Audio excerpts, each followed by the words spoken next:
Python assignment operator. Variable বানানোর সময় আমাদের সবসময় অ্যাসাইনমেন্ট অপারেটর লাগবে, অথবা কোনো কন্ডিশন দেওয়ার সময় অ্যাসাইনমেন্ট অপারেটর লাগবে। Assignment operators are use to assign values to variable. Assignment অপারেটরের কাজ হলো ভ্যালুকে অ্যাসাইন করা ভেরিয়েবলের মধ্যে। তো এখানে আমরা প্রথমে যেটা সমান চিহ্ন দেখতেছি, সমান, আমরা বলি সমান সমান, এই সমান সমানটাকে এরা বলে অ্যাসাইনমেন্ট অপারেটর। এই অ্যাসাইনমেন্ট অপারেটরের কাজ হলো আপনাকে ভ্যালুকে কোনো একটা ভেরিয়েবলের সাথে অ্যাসাইন করে দেওয়া। এই অ্যাসাইনমেন্ট অপারেটরের কাজ হলো কোনো একটা ভ্যালুকে কোনো একটা ভেরিয়েবলের সাথে অ্যাসাইন করা। তো এটাকে আপনি যদি ট্রাইটে দেখতে চান, দেখেন ওই জাস্ট এক্স কে প্রিন্ট করে দেখাইছে, এটা তো আপনাদের বোঝানোর কোনো কিছু নাই। এরপরে প্লাস ইকুয়াল টু, এরপর থেকে শুরু হলো বোঝানোর যে বিষয়টা। এখানে বলছে প্লাস ইকুয়াল টু অপারেটর। আমি প্রথমে তো একটা অ্যাসাইনমেন্ট অপারেটর ইউজ করছি, এখানে বলছে plus assignment operator. Plus equal to অপারেটরের কাজ হলো, আমি দেখাই এখানে ট্রাইটে, এক্স ইজ ইকুয়াল টু 5 লিখছি, এক্স ভেরিয়েবলের ভিতরে অ্যাসাইন করা হয়েছে। এখন এক্স প্লাস ইকুয়াল টু 3 যদি আপনি ভাঙাইতে চান, তাহলে আমি আমি ভাঙানোটা দেখাই দিই।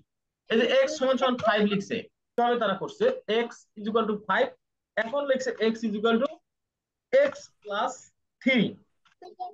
এক্স এর মান কি আমার আগে থেকেই জানা আছে, এক্স কে 3 নামক আরেকটা ইন্টিজার সাথে যোগ করছি। আপনার এক্স এর মান আছে, এখন আছে 5, আপনি চাচ্ছেন এক্স এর মানকে আমি বাড়াই দেবো, তাহলে আপনি কি করবেন, আবার এক্স নেবেন, এক্স ভেরিয়েবল নিলাম, আবার এক্স ভেরিয়েবল তো আমার ডিফাইন করা আছে। এখন আমার এই এক্স এর মান সবার শেষে যে এক্সটা, এই এক্স এর মান এখন এইটাতে প্রিন্ট হবে।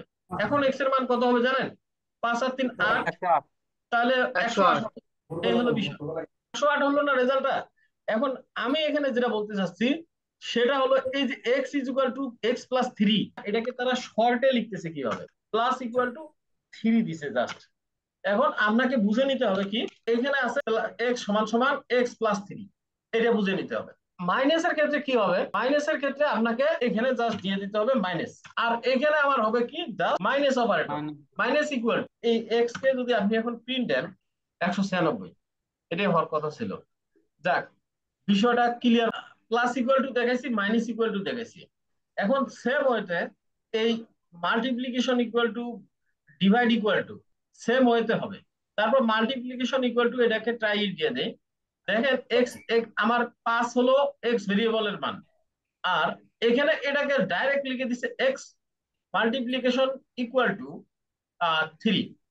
এটাকে যদি আপনি ভাঙান এক্স ইন্টু 3, এই কথাটাকে এরা শর্টেস্ট ওয়েতে লিখছে এইভাবে।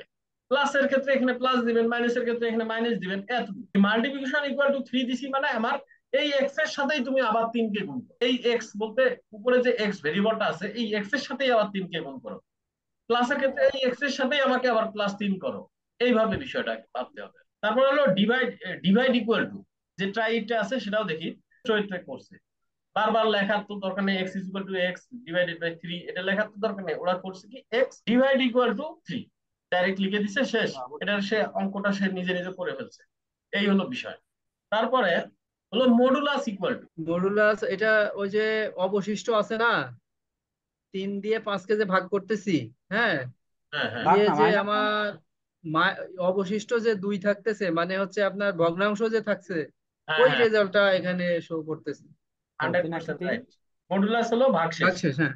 তারপরে হলো ফ্লোর ডিভিশন ইকুয়াল টু রেজাল্টটা কিভাবে আসে দেখেন, সেটা এই সেম ওয়েতে ভাঙতে পারবেন, সেম ওয়েতে আপনার ভাঙিয়ে ভাঙিয়ে লেখারও তো দরকার নাই, এইভাবেই লিখবেন। এখন কাজটা কি করবে সে, শুধু সেটা জানতে হবে। সে কি করছে, 3 কে 5 দিয়ে ভাগ করার পরে ভাগফল পাইছে 1, তাই না? এখন ভাগফল 1 পাইছে, তার ভগ্নাংশ ভাগশেষ 2 ছিল, বাট ভাগশেষ 2 এর সাথে তার কোনো লেনা দেনা নাই। তার লেনা দেনা হলো যেটা সে রেজাল্ট পাবে সেইটাকে সে প্রিন্ট করবে। সেটা কিভাবে, কারণ 5 কে 3 দিয়ে 5 কে সে ভাগ করছে, ভাগ করার সময় আমার 1 পাইছে, এখন ওই বাকি যে 2 আছে এই 2 কে সে ভাগটা কোনো কিছু করতে যাবে, এই হলো বিষয়।